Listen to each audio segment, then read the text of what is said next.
Hello! Alors aujourd'hui, je voulais parler de la nourriture émotionnelle.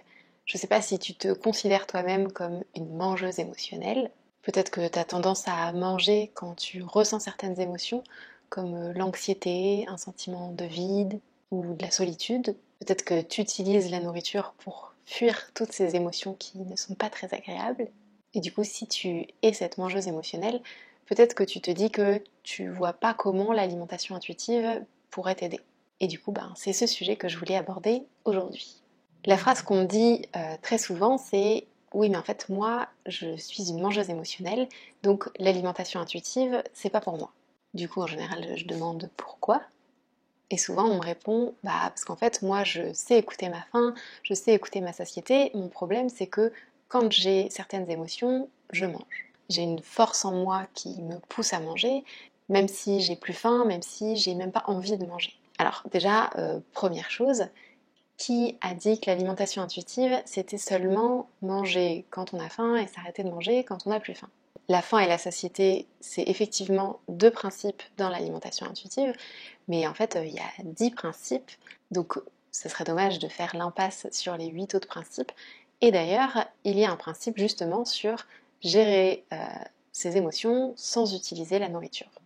Donc quand on regarde la définition donnée donc, par la créatrice de l'alimentation intuitive, on se rend compte que c'est assez similaire au cas de mangeuse émotionnelle qu'on a décrit au tout début. Et c'est normal parce qu'en fait, l'alimentation intuitive a été créée pour justement les mangeuses émotionnelles. C'est juste qu'en fait, on a vraiment tendance à résumer l'alimentation intuitive à manger à sa faim et jusqu'à satiété.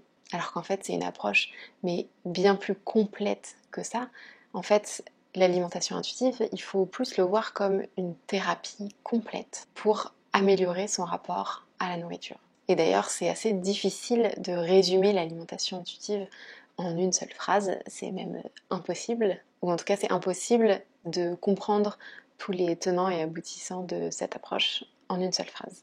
Donc la première chose que je voulais dire, c'était juste, dans l'alimentation intuitive, il y a tout un principe qui est consacré justement à comment gérer ses émotions, comment ne pas manger ses émotions. Donc maintenant que tu comprends que l'alimentation intuitive, c'est une approche, une thérapie complète et qu'elle t'aide dans ton comportement de mangeuse émotionnelle, je pense que c'est important de comprendre un petit peu plus qu'est-ce que ça veut dire en fait toutes ces émotions que tu ressens. Parce que quand on pense émotion, donc on pense anxiété, solitude, ennui, mais est-ce que par exemple quand on pense à la restriction mentale, l'envie de maigrir, tout ça, ça te crée aussi des émotions. En fait, je pense qu'on peut séparer un peu les émotions en deux groupes.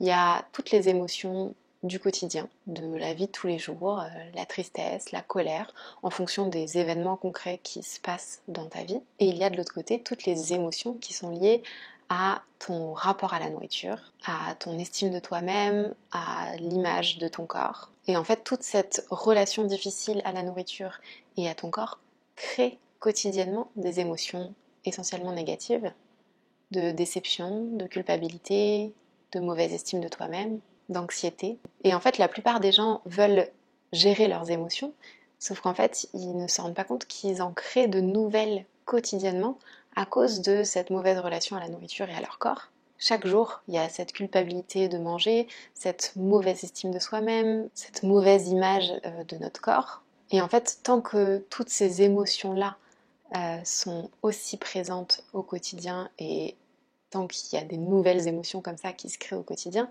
c'est difficile finalement de réussir à gérer ces émotions sans manger parce qu'on en a beaucoup trop. Et en plus, du coup, on a tendance à s'intéresser à l'ennui, la solitude, toutes ces émotions du quotidien, sans forcément s'intéresser à toutes ces émotions que crée la mauvaise relation à la nourriture et à notre corps.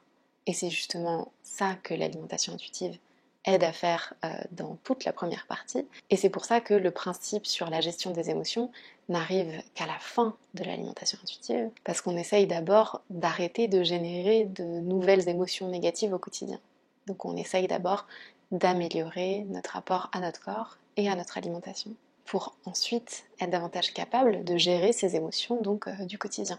Donc quand on est une mangeuse émotionnelle, on a tendance à se concentrer vraiment sur la partie émotion sans se rendre compte qu'en fait, bien souvent, les émotions qu'on ressent, elles sont en grande partie liées à notre rapport à l'alimentation et à notre corps. Parce qu'en fait, toutes les émotions liées à notre corps et à l'alimentation, ce sont des émotions qui sont vraiment quotidiennes et donc qui prennent beaucoup de place. Donc c'est important voilà, de se rendre compte qu'il y a deux types d'émotions. Et ensuite, c'est important de se rendre compte que l'alimentation intuitive, c'est vraiment une approche, une thérapie complète qui permet à la fois de faire la paix avec la nourriture et avec ton corps. Il y a un principe d'ailleurs qui est dédié à ça, apprendre à respecter son corps. Et ensuite, il y a donc un principe pour apprendre à gérer ses émotions sans utiliser la nourriture. Donc si on croit que l'alimentation intuitive c'est juste manger quand on a faim, arrêter de manger quand on n'a plus faim, effectivement en tant que mangeuse émotionnelle on se dit bah moi mon problème c'est pas que je sais pas quand j'ai faim, je sais pas quand j'ai plus faim, mon problème c'est que je mange mes émotions, peu importe mes sensations corporelles. Et pour être honnête avec vous, c'était exactement moi l'approche que j'avais. Je me souviens que la première fois que j'ai ouvert le livre Intuitive Eating, le premier principe sur lequel je voulais me pencher, c'était gérer mes émotions. Et en fait, j'ai bien compris que je n'étais pas la bienvenue dans ce principe tant que je n'avais pas parcouru les autres principes. Et justement, c'est ça que je trouve super intéressant dans l'alimentation intuitive, c'est que c'est une approche vraiment complète qui aborde tous les aspects en fait de notre mauvaise relation à la nourriture et pas seulement un côté quoi. Donc voilà, c'est un sujet que j'ai pas mal abordé sur Instagram, mais je me dis que c'est pas mal de faire une vidéo qui reste et où j'explique de façon un peu plus complète pourquoi, si tu es une mangeuse émotionnelle, l'alimentation intuitive est tout à fait intéressante pour toi. Et du coup, je trouve ça frustrant et dommage que l'alimentation intuitive n'intéresse pas les mangeuses émotionnelles alors qu'elles font complètement partie de ce pourquoi l'alimentation intuitive à la base a été créée et surtout peut vraiment les aider quoi.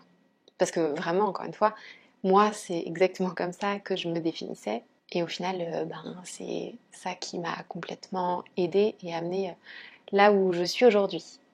Donc voilà, j'espère que cette courte vidéo t'aura plu. N'hésite pas à me laisser un commentaire, à me dire si toi, c'était un peu ta croyance ou pas, si ça t'a aidé à comprendre qu'en fait, ça pourrait peut-être t'intéresser.